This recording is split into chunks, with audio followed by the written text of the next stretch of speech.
You know, it is a long way to the top if you want to rock and roll. Catch the Walleye in the Central. Toledo hosting division rivals Kalamazoo.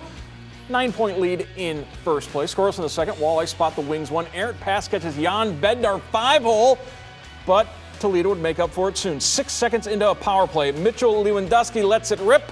Brandon Hawkins gets the assist. 300th career point coming one night after Hawks' 150th professional goal. Later in the second, Riley Sawchuk, his third goal in 3 games. Toledo in front. And Hawkins keeps doing Hawkins things. The soon-to-be dad. They had the gender reveal party at Huntington Center. It's going to be a baby, dad, a boy. Hawkins are going to have. They win 4-1, capping off a 6-2 homestand built on the backs of good goals.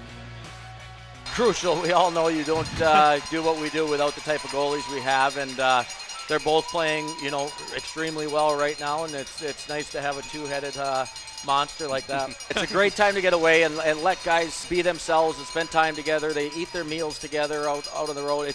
There's a lot of bonding that goes on, and we have a very close group, and I know that they've been looking forward to this trip and asking about golf clubs, and I said they could leave those in Toledo. No golf clubs tonight for Matt Melzak and Simone Denis either. All right, thank you, Simone. We've talked to Coach Mickish a lot over the course of the year, and he's always talking about getting through a 60-minute game, playing all the way throughout a game. Toledo did that tonight. They absolutely did. That was one of the best efforts I've seen from them all season.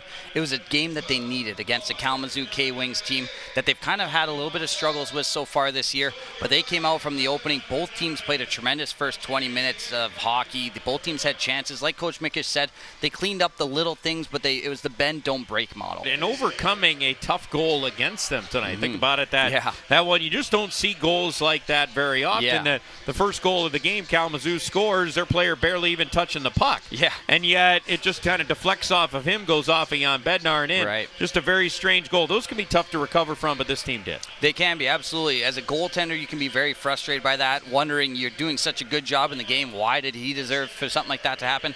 On top of it, you think about Brendan McCallion. He's a young rookie in this league, makes a play, and it was not his fault by any means, but it bounces off the skate. That's a play that he could be really down about, but he came back, played great hockey for the next 45 minutes, whatever it was at that point. But you know what? As a team, they played very good tonight. That was a very solid performance by them. They did the things they had to do tonight to get that victory, and they ultimately earned it. Yeah, Hunter Vorva, the goaltender for Kalamazoo, was a perfect 4-0 against Toledo this season until tonight, and the Toledo Walleye getting the win.